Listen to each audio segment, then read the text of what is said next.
Hey guys, Nicole Mike here and welcome back with another Critical Role episode review.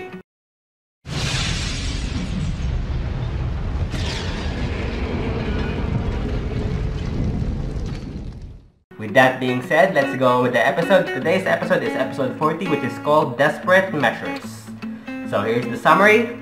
Desperate to help survivors of the attack, Vox Machina attempts to fend off the assailing beasts, but our heroes are rendered helpless in the face of temptation, infighting, and despair.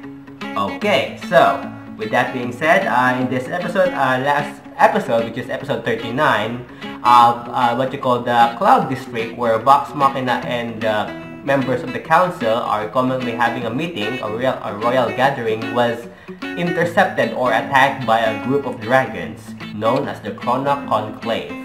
And we know that that one of the dragons is called Raishan, a green dragon. And it appears that this group of dragons is led by a red dragon, which appears to be the biggest and the leader of this group of dragons. So in episode 40, they teleport out of the... also in the previous episode, they teleport out of there, and now in episode 40, they teleport back to their keep using Killet's teleportation via plants, a spell. And Vax sees that their guards, that the ones assigned to guard their keep, are now preventing a group of survivors or people out of Emon who are trying to find safety and protection against those dragons. And he sees that their guards are preventing about at least 50 people trying to enter their keep, or the Great Skull Keep.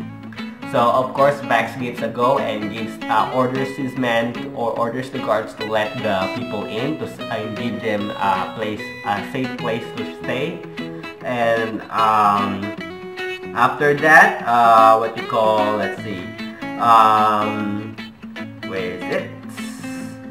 After that, the white dragon also appears out of nowhere and tries to fight them. So they try to fight the white dragon, but it appears that they're not doing much damage to it as they thought it would be. So they decide to retreat and fall back. Luckily, the red dragon, the leader of this group of dragons called the Conclave, decides to order the white dragon to leave them alone and go to its destination, which we don't know where. And of course, Grog tells Percy about the skull they found in the mansion. And Grog tells Percy that this skull could grant them a wish. And Grog is thinking that this wish could help them destroy or stop the dragons from taking over. Of course, Percy was having second thoughts, knowing that this skull could be evil.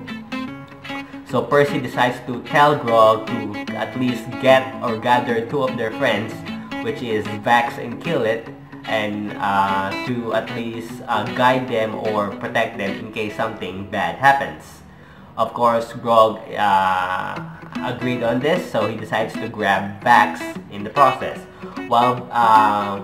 So after Grog brings Vax to Percy's workshop, where currently Percy is, along with the skull,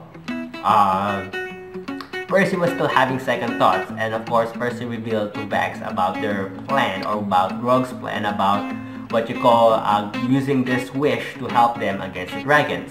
Of course, after a few minutes, before Vax told Vax if Vax doesn't go, or if he doesn't go up or go back in a few minutes, that he should follow. So Vax also appears and goes to Percy's workshop. And after that, they're having this problem whether to use the wish or not. So now Vax decides to go outside the room and tries to call the rest of the group, calling Pike, Killet, and Scanlan. Apparently, Grog was becoming more and more impatient that he decides to block off the door, leaving Percy and Vexalia trapped inside. And he wants to get the skull. Of course, Percy wouldn't give the skull to Grog that easily. So what they did, they decided on common ground to give the skull to Vex. Of course, Vex was nervous because now she's in the middle of this fray against Grog and Percy. So they decide fighting off the skull, and of course after a few minutes, Vex along with the rest of members of Vox Machina appears outside of Percy's workshop, and they couldn't get in because Grog is blocking the door. And after that, they decide to fight off. The skull. Percy,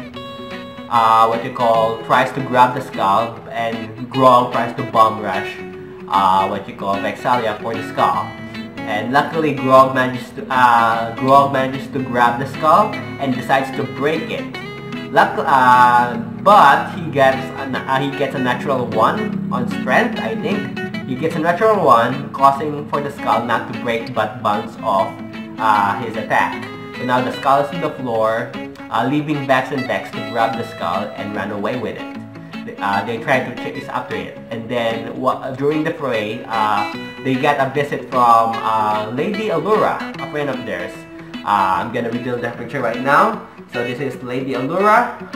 So I'm not sure if I already showed the picture of her before in the previous episode, but that's Lady Allura, a friend of theirs in the past, as well as he's alongside with another friend of hers, is Drake, an elf? I think, no, a dwarf called Drake Thunderbrand.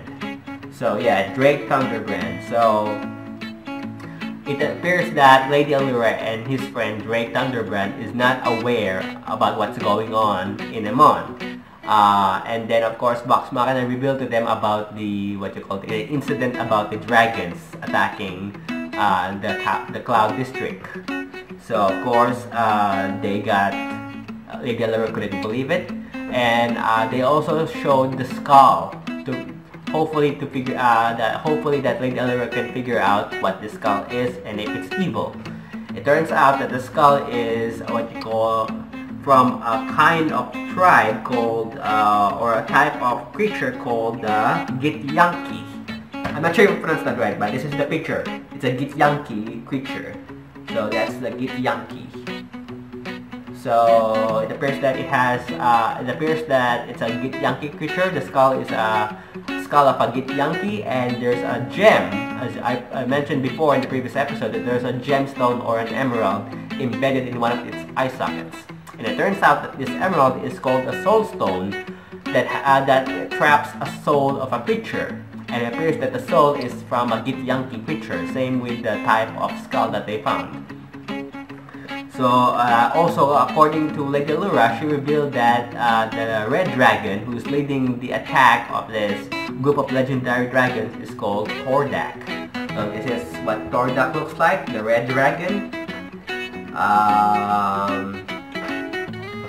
So that's the red dragon, and it appears that before they have, Lady Allura mentioned that before they battled this red dragon before, trapping it in the fire elemental plane. But now it managed to escape for some reason, and they don't know how. And of course, obviously, Killet has a home in the fire elemental plane, which is the Far Ashari, or the Pyrite, if I'm not mistaken. So she's afraid that the city might be destroyed. So she's trying to scry, using her scrying spell to see if Pyra, her home, is still intact. Apparently, it's in ruins. People are burning, lots of corpses and dead. So, of course, that shocked her. And that's the end of the episode. Hope you guys enjoyed this episode of Critical Role episode review. If you enjoyed, leave a like. Also, if you want to watch the episode, I'll be leaving the episode link in the description down below. So go check it out. And as always, I will see you guys next time with another brand new video. This is the Cool Mike signing off. Goodbye.